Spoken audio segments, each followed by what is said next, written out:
बांगडी आले बांगडे, बांगडीवाले बांगडे. बांगडीवाला आणि एवढ्या आत? ए बांगडीवाल्या, चल हो बाहेर. अरे कोण आहे रे तिकडे? कोण आहे रे तिकडं? आहेत की पारेकरी आहेत की तिथं गडावर, पण त्यातला एक बी हिस्सा याचा नाही, कारण त्यांनी बी माझ्याकडनं बांगड्या भरून घेतल्या. काय? हा, त्यांनी बांगड्या भरून घेतल्यात? कोणी बी भरू शकतं, तुम्ही बी भरू शकता. पंत, तो जरी कासारा असला तरी त्याला गडावर कोणी सोडला? कोणी सोडला? घ्या. आता हे काही विचार नाही झालं का? अहो, गड आपला, माणसं आपली, आलं मनात, शिरलो गडात. पण यायला असा चालू नाही बरं का. या बघा, बाशिंग आणले बरोबर. कसं असं बाशिंग पुण्यांदा कुठं गावणार नाही. अरे पण इथे कोणाचंही लग्न नाही. नसेल तर निघल, पण असलं बाशिंग पुन्हा नाही. अहो, याची बांधणीच वेगळी आहे. या बाशिंगाची खरी पारख आऊसाहेबांनी. बघा बघा ना बाशिंग बघा.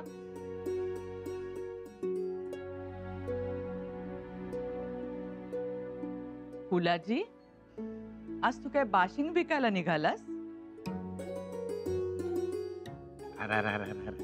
पाहिलं, माझं स्वांग समजा दुनियेत वटल, पण आऊसाहेबांसमोर माझी मात्राच चालत नाही. आऊसाहेब मुजरा करतो. युवराज, असू द्या असू द्या. आज कुठून आली आहे स्वारी? कोकणातून. अरे पण बाशिंग कोणाला आणलंय? कुणाला असं नाही, तसं म्हटलं तर तुम्ही बांधलं तर तुम्हाला बी शोभल. बांधूया का? मला? फुलाजी, माझी थट्टा. रानू बघू ना, दाखवा ना आम्हाला. रानू बघू ना, दाखवा ना आम्हाला. राणू राजकुवर, काय हो, काय आहे तुमच्या हातात? बाशिंग. बाशिंग? कोणासाठी? शंभूराजांसाठी. आऊसाहेबांनी पण बघितलं, त्यांना खूप आवडलं. आऊसाहेबांनी बाशिंग ठेवून घेतलं म्हणजे नक्कीच त्यांच्या मनात लग्नाचा विचार घोळत असणार. हो, आणि आता करायलाही पाहिजे. लग्न झालं तर आत्ताच, नाहीतर मग 3 वर्ष शुभकार्य घडणार नाही. करायचंही नसतं. म्हणजे नक्कीच चाललं असणार.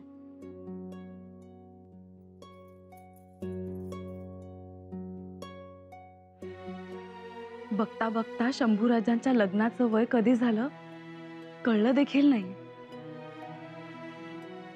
बघा ना, आता गडावर नुसती धामधूम सुरू होईल आणि शंभूराजांचं लग्न म्हणजे रयतही हरकून जाईल. खऱ्या हरकल्या असत्या त्या सई राणी साहेब. किती आनंद झाला असता त्यांना, किती नटल्या असत्या. कपाळभर मळवट भरून घेतलं असतं त्यांनी. बाईसाहेब, हो हो, नुसतं बाशिंग बघितलं आणि मळवटही भरून बसलात. बाजारात म्हस आणि मिशा काढून बस, अशी तऱ्हा झाली आपली. पण खरंच कुठे असतील हो शंभूराजांची बायको?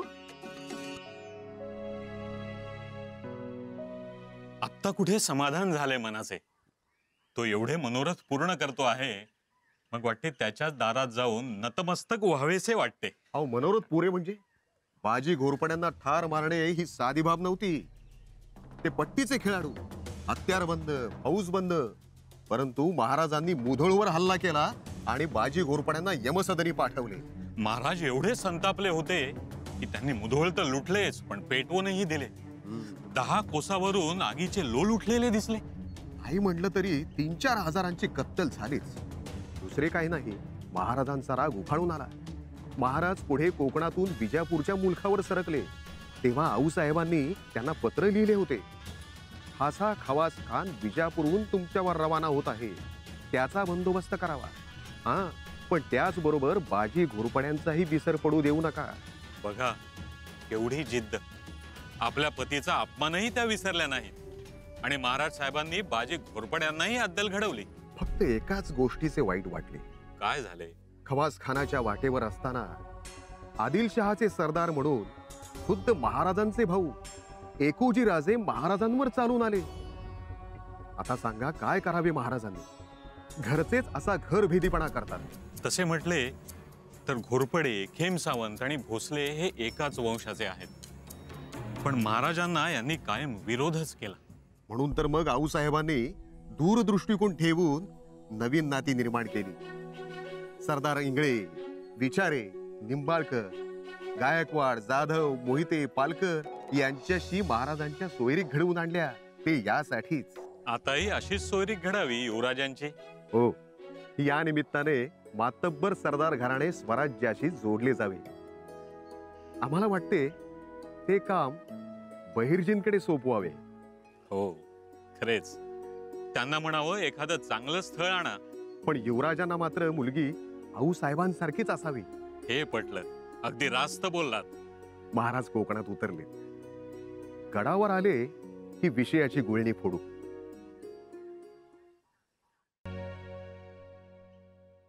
महाराज, पिलाजीराव सामोरे येतात.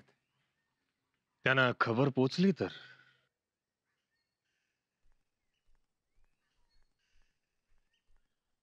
मुजरा घ्यावा महाराज. पिलाजीराव, महाराज, शृंगारपुरावरून पुढे निघालात आणि या पिलाजीरावांना निरोप नाही. येताना भेटणारच होतो. आम्हाला साधंसं स्वागत बी नाही करता आलं आपलं. आता एक विनंती आहे, आपली पायधूळ आमच्या वाड्याला झाडावी. पुन्हा कधीतरी. आणि पिलाजीराव, आपली भेट झाली यातच सारं आलं. या, गुळपाणी घ्या. दुपारच्या थाळ्याचं वक्त बी झालाय. चला, साऱ्या शृंगारपुराला खुशी होईल.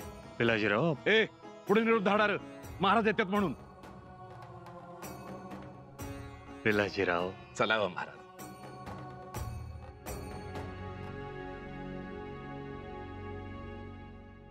आऊसाहेब, खरंच आहे आपल्या मनात शंभूराजांच्या लग्नाचं? सुनबाई, शंभूराजांचे लग्न तुम्ही ठरवणार, मी कोण? आता तुम्ही वरमाय आहात, मी फक्त आजी चिराची धनीण. हो, परंतु तुम्ही म्हणाल तेच होणार. सिंधुदुर्गच्या बांधकामाचा जमा खर्च आहे, सोनोजी पंतांना द्या.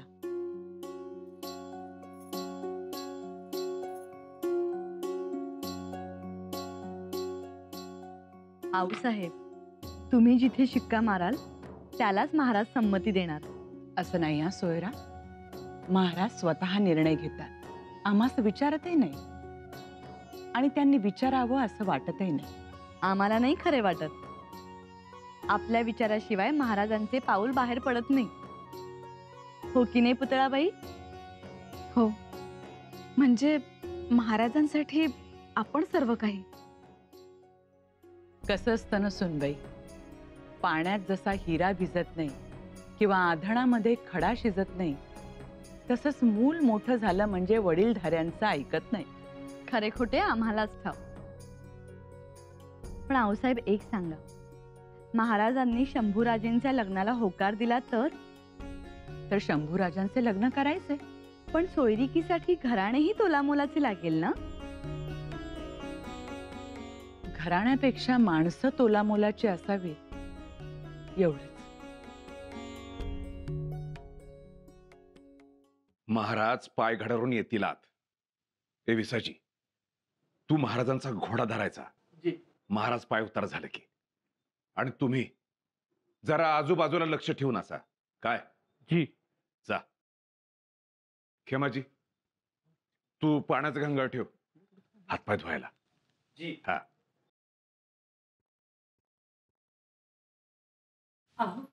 ऐकलत का? बोला. पुरणवरण शिजवलंय, पोळ्या करायला घ्यायच्या. महाराज आलं की मग घ्या पोळ्या करायला. खातील गरमागरम. आणि तुम्ही ओवळायचं तबक तयार करा. अहो, ते तुमची लेक तयार करते म्हणाली, आणि कुठे गेलीये कुणास ठाऊ. कुठे गेलीये? राजाऊ, ए राजाऊ. कशाला हाका मारताय? अहो, राजाऊच्या आई महाराज घरी येत आहेत आणि तिला ओळायचंय त्यांना. अहो, हा योग काय पुन्हा आहे का? ते आहेच हो. मग अहो, 7 जन्माची पुण्य आहे म्हणून महाराज घरी येत आहेत. नानबा, ए नानबा, जी नानबा जा आणि राजाव कुठे ती बघा आणि तिला घेऊन या. राजाऊ मगाशी वाटिकेत फुलं तोडताना दिसली.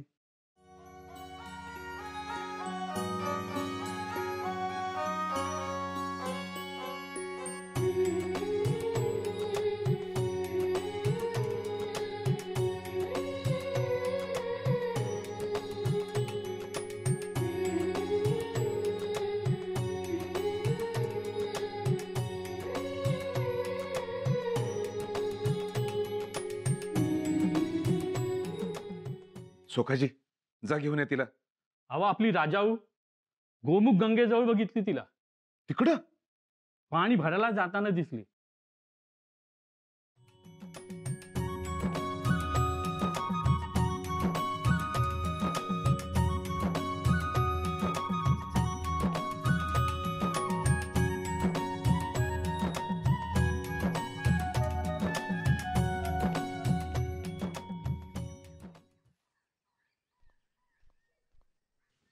महाराज येत्या.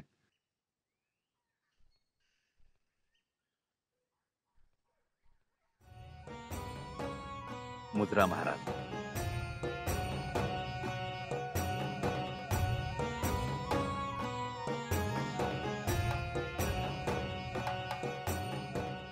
महाराज आपणाला त्यापर्यंत दुसरं मोठं सुख नाही. शृंगारपूरचं भाग्य उजळलं. भाग्य तर त्याच दिवशी उजळलं ज्या दिवशी आपण त्या मुजोर सूर्याची सुरव्याची चाकरी सोडून स्वराज्यात सामील झाला.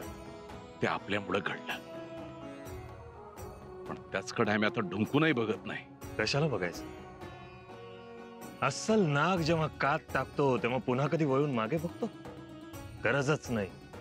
पिलाजीराव, तुमचं इमान मोठं, ते फक्त आता स्वराज्याशी बांधलं गेलं एवढंच.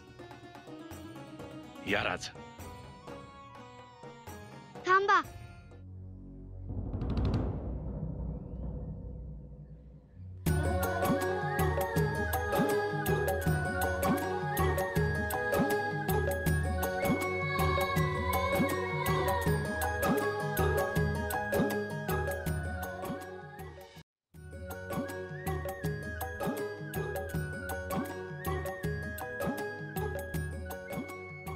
थांबा महाराज थांबा. आम्ही तुमच्यासाठी गोमुखाचे पाणी आणले. माझी कन्या राजाऊ. अगं बाई, काय ध्यान तरी माझं. तुम्हाला नमस्कार करायचं राहिलाच.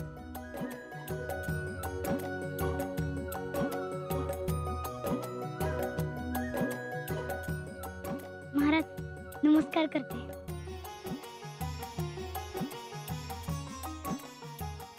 महाराज इथे जवळच गोमुखातनं पाणी वाहतं. गंगा म्हणतात शृंगारपूरचे लोक. गोमुखी पाणी फार पवित्र, आणि ते पाणी आपण आमच्यासाठी आणलं. थांबा असे पाय धुते तुमचे.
राणी साहेब, चांगली संधी आहे बघा.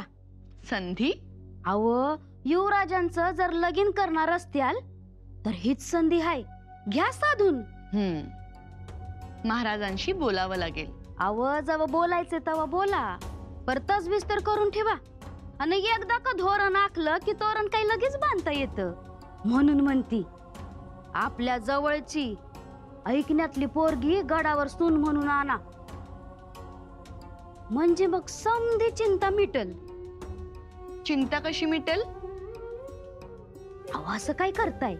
एक तर पोरगी आपल्या ताब्यात राहील आणि पोरीच्या ताब्यात शंभूराजा राहत्याल. हो ग? मग आपण जसं सांगू तसा वारा व्हाईल बघा. हुशार आहेस ग सुंदरी. आणि मग द्या की बक्षीस, करा की कदर. कदर करणार हो, पण आपल्या नात्यात कोण मुलगी आहे ती शोधावी लागेल. पण त्याआधी महाराजांचं काय म्हणणं आहे हेही बघावं लागेल. जर युवराजांच्या लग्नाचं सध्या त्यांच्या मनात नसेल तर? त्यांच्या मनात नसल पर आपल्या मनात आलं ना, मग झालं तर त्यांच्या बी मनात येईल की. आणि आपण कशाला हवं? मी वाजवते की लग्नाचं ढोलक, जाईल त्यांना ऐकू.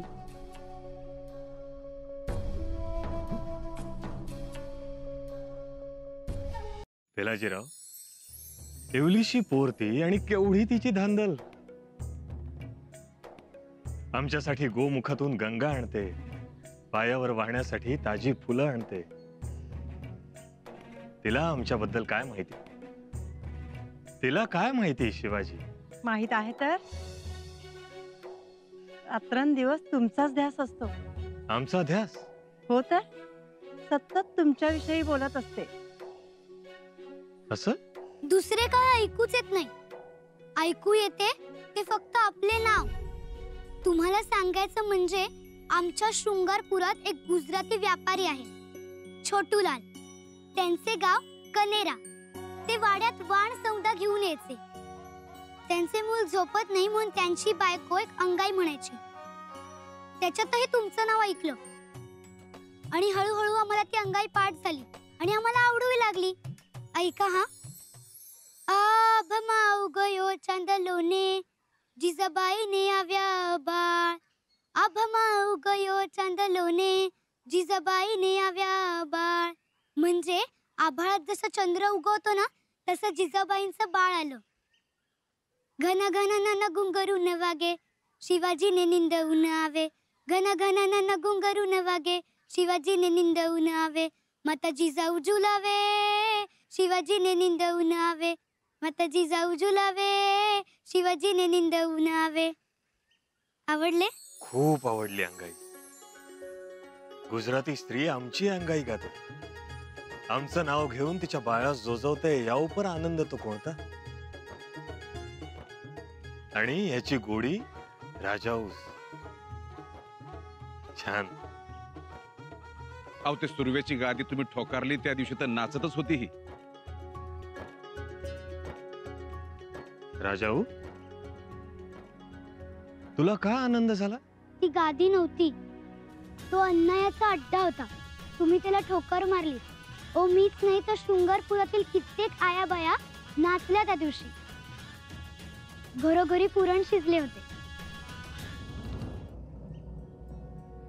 आमचं आज असं स्वागत करण्याचं कारण? महाराज, तुम्ही देव देश धर्मासाठी लढता, त्याचा आनंद म्हणून मी हे केलं. युवराज, तुमच्या हाती शस्त्र आहे. शस्त्राने कशाचे रक्षण कराल आणि शास्त्रानेही कशाचे रक्षण कराल?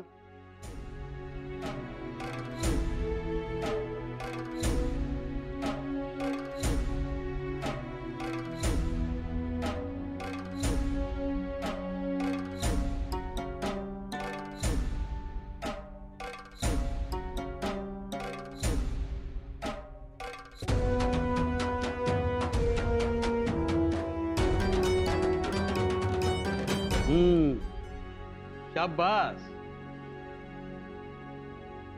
शाबास. राजाऊ, आज तुम्ही इथे आमचं जसं स्वागत केलं तसंच आम्ही तुमचं राजगडावर स्वागत करू. गडावर याल तुम्ही?